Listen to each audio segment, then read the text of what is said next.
Imagine dying, opening your eyes, and discovering that every religion was right. Heaven is real. The gates are made of light. The air carries music you've never heard before, yet somehow always remembered. There is no pain, no fear, no hunger, no time. Everything you've ever hoped for is waiting, but one man refused to enter. Not because he doubted heaven, not because he wanted another chance on earth. He refused because he saw something no one else had ever noticed. And once you see it, you can never unsee it. When they found his body, his face wasn't twisted in fear. It wasn't smiling either. It was strangely empty, like someone who had stopped asking questions before taking his last breath. People called him a philosopher, others called him insane. He belonged to no religion, no temple, no scripture. He spent his entire life asking one question: can a human being ever be completely free? Most people laughed. Freedom? What more freedom do you want? Earn money, fall in love, grow old, pray, die, go to heaven. That was enough, but not for him, because he noticed something strange about every human being. Everyone claimed to seek truth, but what they actually wanted was comfort. Truth was dangerous. Comfort was safe. People didn't want to know what was real. They wanted reality to agree with them. Therefore, even their search for God became another escape. He saw this everywhere. A businessman prayed for success. A mother prayed for protection. A sinner prayed for forgiveness. A saint prayed for enlightenment. Different prayers, same movement. Everyone wanted something. No one questioned the one who wanted. And then, one quiet evening, his heart stopped. There was no tunnel, no flashing memories, no terrifying darkness. Only silence. A silence so complete that even thought seemed embarrassed to exist. Then, light. Not the blinding kind. A living light. Warm, intelligent, infinite.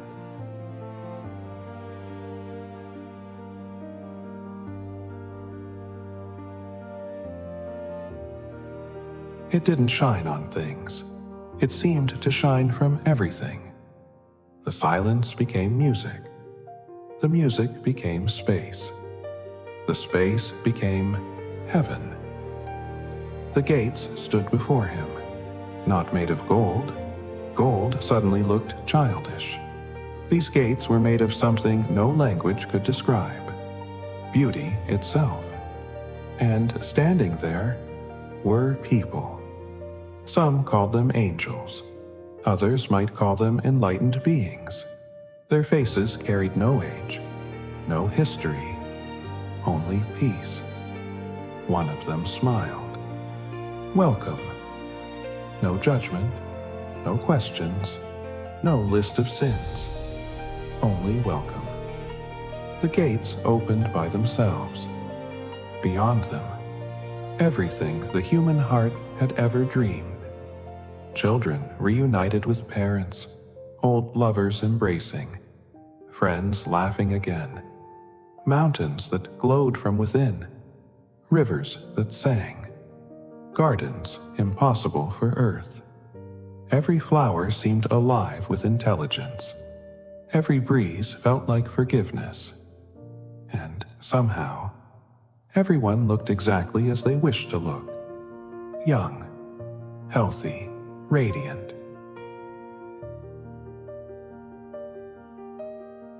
If happiness had a shape, this was it. The guide looked at him. You are home. Most people would have fallen to their knees.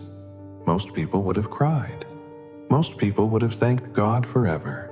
He simply looked, quietly, carefully, like a scientist observing an experiment. The guide smiled again. "You may have anything." "Anything? Anything. No limits, no conditions, no suffering, no death, no loneliness, no fear." The guide stretched out his hand. "Walk." So he did. As he walked, every desire appeared before it could even become a thought. He wondered about a childhood friend. The friend appeared. Smiling, he remembered his mother. She embraced him. He imagined a mountain. He stood on its peak. He wished to hear music. An orchestra formed from the wind itself. Nothing had to be earned. Nothing had to wait.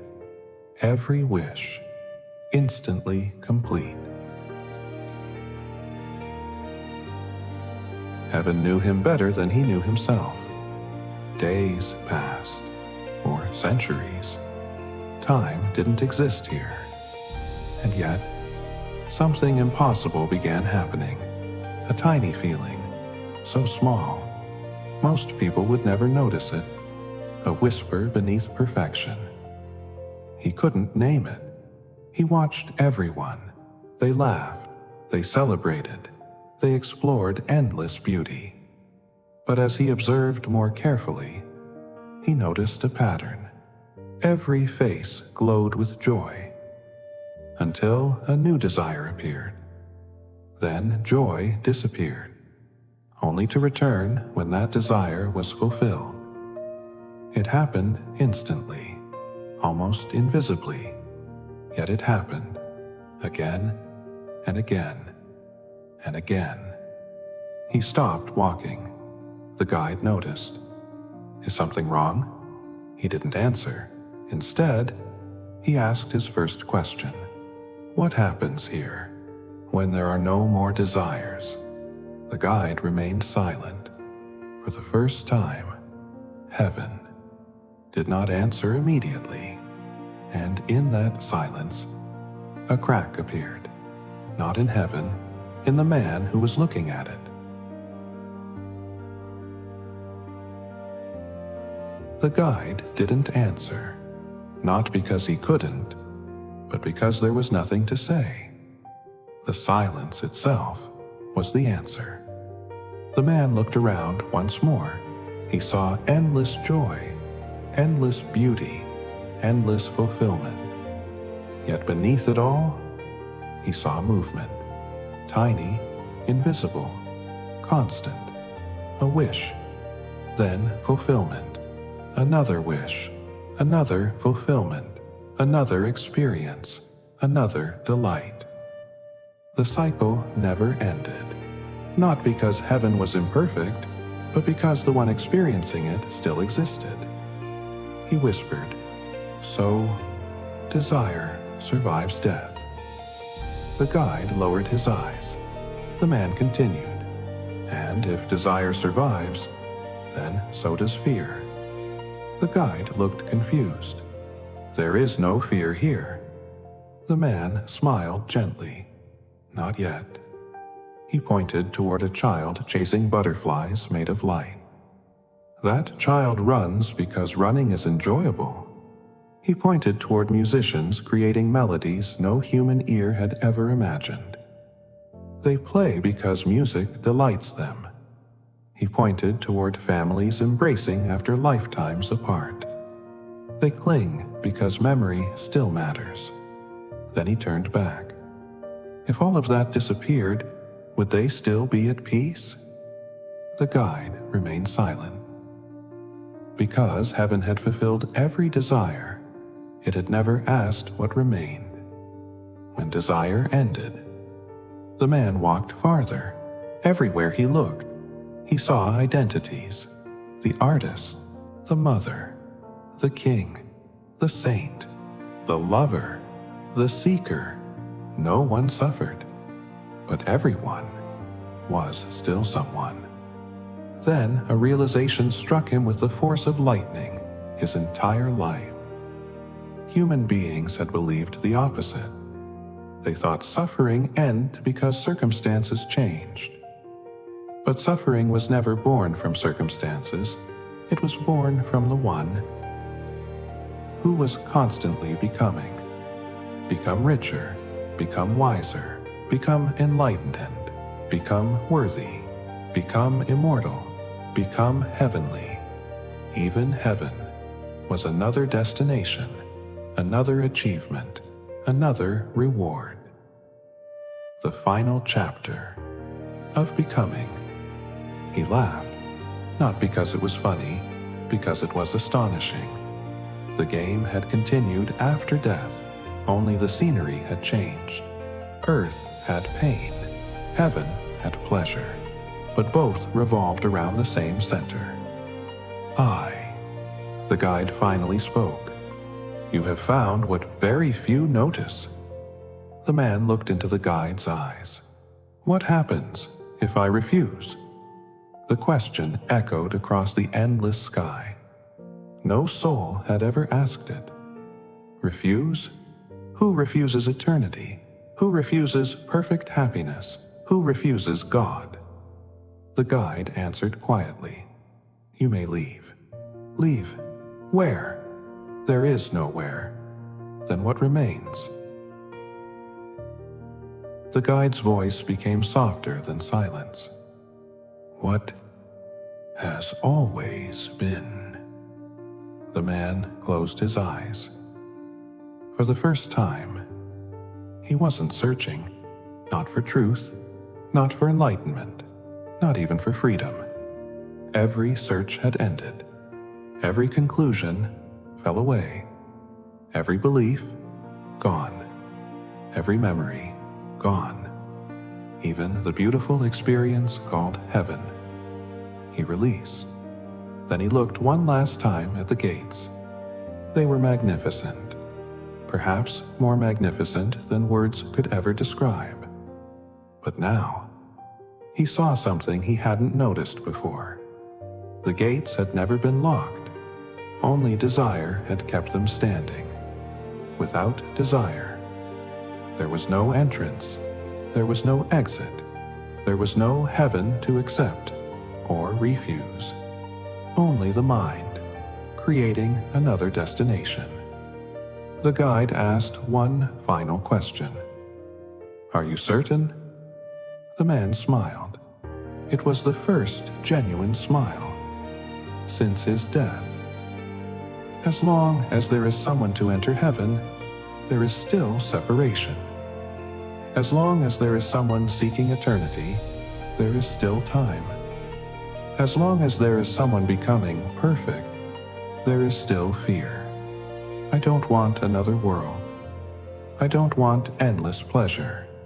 I don't want spiritual rewards. I don't even want freedom. The guide whispered. Then, what do you want? The man looked directly into the light and answered, Nothing. The instant that word was spoken, something impossible happened. Not an explosion, not divine music, not blinding light. The man disappeared. Not his body, not his soul. The one who had always called itself I. It vanished like a shadow when the sun rises. There was no traveler left, no destination left, no witness left to say, I have arrived. Only silence. A silence that needed no observer, a peace that belonged to no one, a stillness beyond every heaven and every earth. The guide bowed, not to a man. There was no man anymore, not to a saint, not to an enlightened being.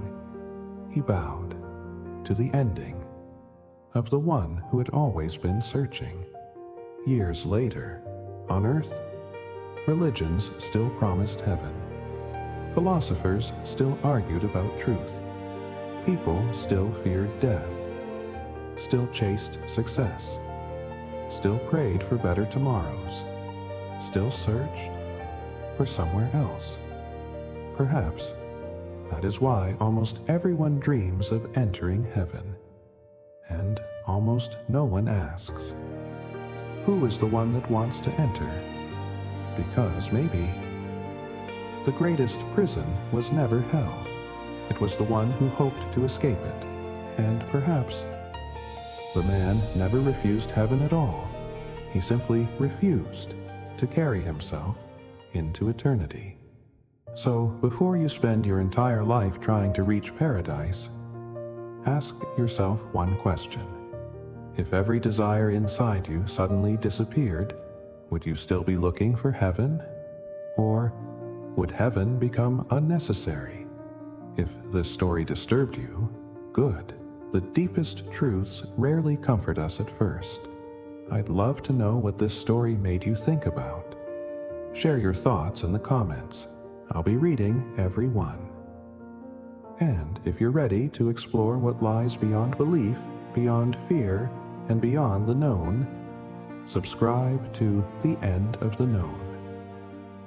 Until the next story, keep questioning.